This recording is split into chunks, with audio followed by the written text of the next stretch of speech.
Hey guys, welcome back to my channel pharmacy family. So कैसे हैं आप लोग? आशा करता हूँ अच्छे होंगे। आज मैं लेके आया हूँ आप सभी के लिए ह्यूमन एनाटॉमी एंड फिजियोलॉजी 1 का चैप्टर नंबर 3, जो कि यूनिट 1 का टॉपिक है सेलुलर लेवल ऑफ ऑर्गेनाइजेशन। ठीक है। हम अभी तक देखिए इंट्रोडक्शन आपका ये पढ़ चुके हैं। ठीक है, इंट्रोडक्शन आपका ख़त्म हो चुका है। आज हम पढ़ेंगे सेलुलर लेवल। इस सेलुलर लेवल का जो हमारा नोट्स मतलब चैप्टर है वो पूरा ये ख़त्म होगा आपका 3 चैप्टर में। आपका सेलुलर लेवल ख़त्म होगा। ठीक है, फिर उसके बाद हम टिश्यू लेवल को 2 चैप्टर में टिश्यू लेवल ख़त्म करेंगे। ठीक है, क्योंकि काफ़ी लंबा टॉपिक है आपका सेलुलर लेवल। ठीक है, सेल जो है इसको हम सेल भी कहते हैं। ठीक है, इसको आप सेल भी कह सकते हैं। सेलुलर लेवल बोलो, सेल बोलो या सेल स्ट्रक्चर बोलो। ठीक है, तो सब एक ही चीज़ है। ठीक, तो इसी के साथ वीडियो स्टार्ट करते हैं। तो देखिए सेल, ये जो सेल होता है, देखिए सेल होती है, कई प्रकार के सेल होते हैं। ठीक है, क्या होता है देखिए, मान लीजिए कि ये सेल है। ठीक है, मान लीजिए ये जो है ये सेल है आपका। ठीक है, ये एक सेल है। ठीक, ये हो गया आपका एक सेल है। ठीक, अब अगर कई सारे सेल हम मिला देते हैं, ठीक है, 1 2 3 4 मोर देन 2 कई सारे मिला दें तो ये आपका बन जाएगा टिश्यू। ठीक है, जो हमको सेल के बाद पढ़ना है। ठीक है, फिर इसके बाद अगर कई सारे टिश्यू मिला दें, ठीक है, कई सारे टिश्यू मिला दें, कई सारे टिश्यू मिला दें तो आपका बनेगा, क्या बनेगा, बॉडी पार्ट्स। ठीक है, बॉडी पार्ट्स बनेगा। जैसे स्टमक हो गया, लंग्स हो गया, फिर मतलब जितने बॉडी पार्ट्स हैं तो वो बनेंगे। ठीक है, देखिए क्या इसमें पता है बेसिकली। देखिए जो सेल है एक लिविंग स्ट्रक्चर एंड फंक्शन है आप हमारे किसी भी लिविंग ऑर्गेनिज्म का। ठीक है, और 200 different types of cell body में प्रेजेंट होती हैं। ठीक है, ये एक स्ट्रक्चर एंड फंक्शन यूनिट है लिविंग ऑर्गेनिज्म का। ठीक है, 200 डिफरेंट टाइप्स ऑफ सेल होती हैं हमारे बॉडी में। ठीक है, तो जो सेल होती है किसके द्वारा प्रोड्यूस होती है, किसके, देखिए द सेल प्रोड्यूस किसके द्वारा प्रोड्यूस होती है, सेल डिवीजन प्रोसेस होता है, उसके द्वारा सेल बनती। द प्लाज्मा, अच्छा ये आपने पढ़ लिया। ठीक है, जो फिर से समझा देता हूँ एक बार कि जो सेल होती है स्ट्रक्चर फंक्शन यूनिट है हमारे लिविंग ऑर्गेनिज्म की। ठीक है, 200 से ज़्यादा अलग तरीके की, अलग प्रकार मतलब डिफरेंट टाइप्स की सेल प्रेजेंट होती है हमारे बॉडी में। ठीक है, और जो सेल है किससे बनती है, सेल डिवीज़न से बनती है। ठीक है, और cell biological is the study of cellular structure and cellular function. ठीक है, जो सेल बायोलॉजिकल स्टडी है उसमें हम सेल के स्ट्रक्चर और फंक्शन के बारे में पढ़ते हैं। ठीक है, और structure of the cell is intimately related to its function, मतलब जो सेल स्ट्रक्चर है वो अपने फंक्शन से रिलेटेड है। ठीक है, इंटीमेटली रिलेटेड है। ठीक, फिर देखिए सेल का आप डायग्राम देख लीजिए।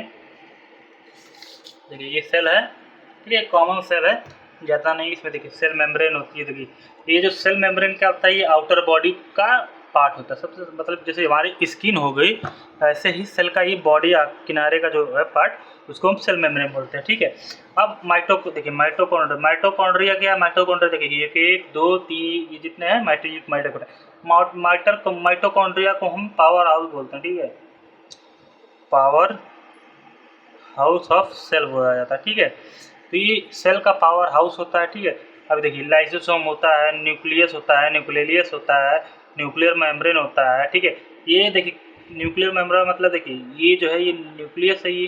ठीक है, अब इसके जैसे ये देखिए सेल था तो इस सेल के बाहर आउटर जो लेयर है इसको सेल मेम्ब्रेन बोला गया। ऐसे ही न्यूक्लियस और न्यूक्लियस के आउटर मेम्बर को हम आउटर लेयर को हम क्या बोलेंगे, न्यूक्लियस मेम्ब्रेन। ठीक है, अब ये हो गया गोल्गी एपरेटस, गोल्गी बॉडी या गोल्गी एपरेटस दोनों बोला जा सकता है। ठीक है, उसमें कोई दिक्कत नहीं है।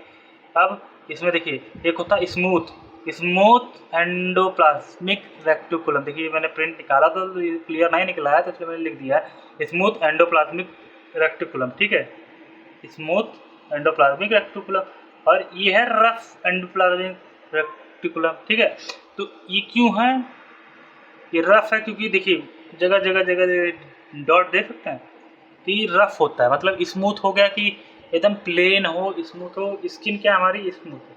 अब इसी में हम गड्ढा कर दे तो स्मूथ नहीं रहेगा ना, तो वो हो जाता है स्मूथ, रफ हो जाएगा। ठीक है, फिर हमारा देखिए, अब सबको एक एक बार हम पढ़ते हैं। तो प्लाज्मा, अच्छा प्लाज्मा मेम्ब्रेन क्या होता है, इसका स्ट्रक्चर क्या होता है, ठीक है।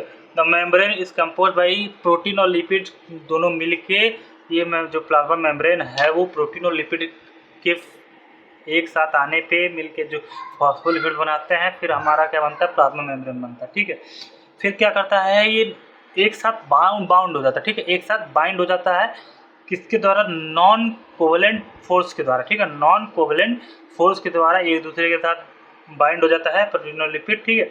The phospholipid molecules have head which is electrically charge होता है, ठीक है, और हाइड्रोफिलिक नेचर में हाइड्रोफिलिक होगा, ठीक है, जो उसका टॉप होगा, मान लीजिए ये है आपका फॉस्फोलिपिड, ठीक है, तो हेड जो होगा ये इलेक्ट्रिकली चार्ज होगा, ठीक है, और क्या होगा, हाइड्रोफिलिक नेचर होगा इसका, ठीक है, और जो टेल होगा वो क्या होगा, इसमें कोई चार्ज नहीं होता है, और ये हाइड्रोफोबिक नेचर होता है इसका, ठीक है, हाइड्रोफोबिक नेचर होगा, ये हाइड्रोफिलिक नेचर होगा, ये इलेक्ट्रिकली चार्ज होगा, ये नो चार्ज होगा, ठीक। और in this layer sugar molecule is embedded between them, मतलब इसके दोनों के बीच में शुगर मॉलिक्यूल्स एम्बेडेड होता है, ठीक है, एम्बेडेड होता है, ठीक। फिर हमारा इसका फंक्शन क्या है, अब आप इसका फंक्शन देख लीजिए, ठीक है। फंक्शन क्या है, प्रोटीन हो गया, barrier, shape of the cell को शेप देना, cell junction, cell movement, selective permeability, impulse transmission, देखिए सेल मेम्ब्रेन है आपका, इसका फंक्शन ये है, ठीक है। फिर क्या है, अब आता है हमारा सेकंड पार्ट, ठीक है, साइटोप्लाज्म। साइटोप्लाज्म क्या होता है, साइटोप्लाज्म हैज टू, मतलब इसमें दो कंपोनेंट होते हैं, साइटोसोल्स होता है, ऑर्गेनेल्स होता है, ठीक है, ये दो कंपोनेंट से मिलकर बनता है साइटोप्लाज्म, साइटोसोल ऑर्गेनेल्स, ठीक है।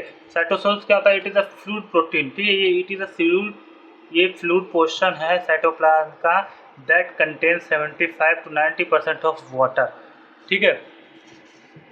जो साइटोसोल होता है, साइटोप्लाज्म का फ्लूइड पोर्शन होता है, जिसके अंदर 75 से 90% तक वाटर होता है, ions, amino acid, protein, lipid, ATP and water product होता है, ठीक है।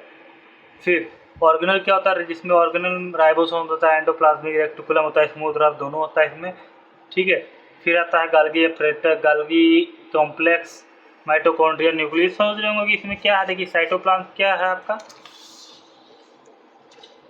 ये जो अंदर का लिक्विड है, ये तो हो गया आपका सेल मेम्ब्रेन। सेल मेम्ब्रेन के अंदर का जितने भी भाग हैं वो साइटोप्लाज्म होता है, और साइटोप्लाज्म जितने भी चीज़ है, लाइसोसोम हो गया, माइटोकॉन्ड्रिया, न्यूक्लियस, ठीक है, आरएटी, सेट, रेट, ये सब आर, ये सब हो गया आपका साइटोप्लाज्म का ऑर्गेनल्स, ठीक है। फिर आता है हमारा एंडोप्लाज्मिक रेक्टिकुलम। एंडोप्लाज्मिक रेक्टिकुलम क्या होता है, ठीक है, तो ये चाहे रफ हो चाहे स्मूथ हो, इन दोनों के बारे में हम पढ़ लेंगे, ठीक है।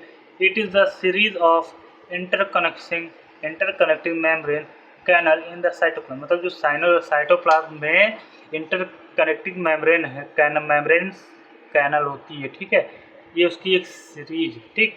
ये दो टाइप्स की होती हैं, smooth endoplasmic reticulum, rough endoplasmic reticulum. Here is the lack of, तो जो स्मूथ एंडोप्लाज्मिक रेक्टिकुलम होता है, here is the lack of, इसमें लैक ऑफ राइबोसोम्स होता है, ठीक है। और रफ एंडोप्लाज्मिक रेक्टिकुलम क्या है, it is this is studded with ribosome that synthesise protein, मतलब ये राइबोसोम्स के साथ स्टडड रहता है, ठीक है, और क्या बनाता है, प्रोटीन को सिंथेसाइज करता है, ठीक है। आप देख सकते हैं ये रफ है, क्योंकि देखिए पॉइंट है, एकदम खुरदुरा है, ठीक है, ये हो गया रफ, और एकदम स्मूथ है, तो इसको स्मूथ एंडोप्लाज्मिक रेक्टिकुलम कहना, ठीक है। अब हमारा आता है next Golgi apparatus. Golgi apparatus क्या होता है, it consist stack of closely folded flatted membranous set, मतलब ये क्या करता है, इसमें स्टैक होता है जो कि एक दूसरे का फोल्ड होकर क्लोज होकर बना रहता है, ठीक है, वही होता है। देखिए जैसे कि ये एकदम फोल्ड होकर बना है, ठीक है, ये हो गया आपका गैल्गी एपरेटस होता है। It is present in all cell but it larger in those cell that synthesise and export protein, मतलब ये सभी प्रोटीन में होता है, लेकिन सभी सेल में होता है, लेकिन जो सेल प्रोटीन को एक्सपोर्ट करता है, ठीक है, सिंथेसाइज करता है और एक्सपोर्ट करता है, उसमें सबसे ज़्यादा मात्रा में आपका गाल्गी एपरेटस पाया जाता है, ठीक है। फिर क्या है, the protein move from ER to Golgi apparatus where they are packed into membrane bound vesicles called secretory granules, ठीक है। क्या जब प्रोटीन हमारा मूव करता है कहाँ से, ईआर से गोल्गी एपरेटस में, ठीक है। तो वो क्या करता है, वो पैक रहता है किसमें, मेम्ब्रेन में, जो कि बाउंड होता है वेसिकल्स से, उसको हम सिक्रेटरी ग्रैन्यूल्स बोलते हैं, ठीक है। फिर the vesicles are stored and when needed more to plasma membrane, मतलब जो वेसिकल्स है वो स्टोर रहता है, और जब प्लाज्मा मेम्ब्रेन को चाहिए होता है तब वो प्रोटीन एक्सपोर्ट कर देता है, ठीक है। फिर हमारा नेक्स्ट टॉपिक है आपका न्यूक्लियस। न्यूक्लियस क्या होता है, every cell in the body has, मतलब जितने भी सेल होता है हमारे बॉडी में उसमें न्यूक्लियस प्रोटीन होता है, एक्सेप्टेंस ऑफ मैच्योर आरबीसी, मतलब आरबीसी के साथ ये न्यूक्लियस, जितने भी सेल होंगे आरबीसी होगी, सब में न्यूक्लियस प्रेजेंट होगा, ठीक है। फिर क्या है, skeletal muscles and some other cell contains several nuclei, मतलब कि स्केलेटल मसल जो होता है और कुछ अदर सेल्स जो होती हैं वो सेवरल न्यूक्ली पाई जाती हैं उसमें, ठीक है। It is a larger organelle in the, मतलब हमारे सेल में सबसे बड़ा ऑर्गेनल होता है जो कि कंटेन करता है न्यूक्लियर एनवलप को, ठीक है। मतलब ये सबसे बड़ा ऑर्गेनल है हमारे सेल में, ठीक है। हमारे सेल में सबसे बड़ा ऑर्गेनल है आपका न्यूक्लियस, जो कि अपने अंदर एनवलप करता है न्यूक्लियर को, ठीक है। फिर क्या आता है, nucleus contain body genetic material, तो न्यूक्लियस होता है वो बॉडी जेनेटिक मटेरियल होता है जो कि मेटाबॉलिक एक्टिविटी ऑफ सेल, जो कि क्या करता है, डायरेक्ट सभी मेटाबॉलिक एक्टिविटी, सेल के सभी मेटाबॉलिक एक्टिविटी पे काम करता है, ठीक है। फिर इसके अंदर क्या होता है, 46 क्रोमोसोम्स होते हैं, ठीक है। 46 क्रोमोसोम्स होंगे इसमें, ठीक है, इसमें किसमें, न्यूक्लियस में, ठीक। अब हमारा आता है नेक्स्ट टॉपिक है माइटोकॉन्ड्रिया। माइटोकॉन्ड्रिया क्या होता है, ये पावर हाउस कहा जाता है सेल का। ये क्या पावर हाउस क्या होता है, पावर हाउस एक जैसे आप इलेक्ट्रिसिटी में देख होंगे, एक पावर हाउस होता है जहाँ से सारे स्टेशन को, सारे बिजली घर को या सभी जगह बिजली ट्रांसफ़र की जाती है, ठीक है। तो वैसे ही आपका ये है माइटोकॉन्ड्रिया सेल का पावर हाउस है, ठीक है। ये एरोबिक रेस्पिरेशन होता है, इस प्रोसेस में केमिकल एनर्जी, ठीक है, अवेलेबल होती है हमारे सेल में, और ये सभी सेल के पार्ट्स को या ऑर्गेनल्स को आपको पावर प्रोवाइड करता है, ठीक है।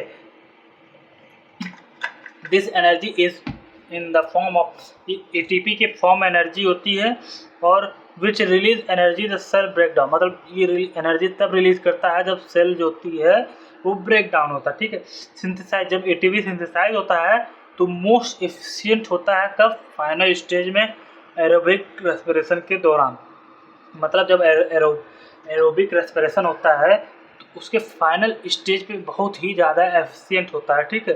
प्रोसेस इसमें ऑक्सीजन आपको चाहिए होती थी। अच्छा, इतना तो हमारा ख़त्म हो गया, तो इसी के साथ अलविदा लेते हैं, हम मिलते हैं नेक्स्ट वीडियो में, bye bye, tata, see you. और मेरे चैनल को जरूर लाइक शेयर करें, सब्सक्राइब करें और बेल नोटिफिकेशन को जरूर दबाएं। Thank you.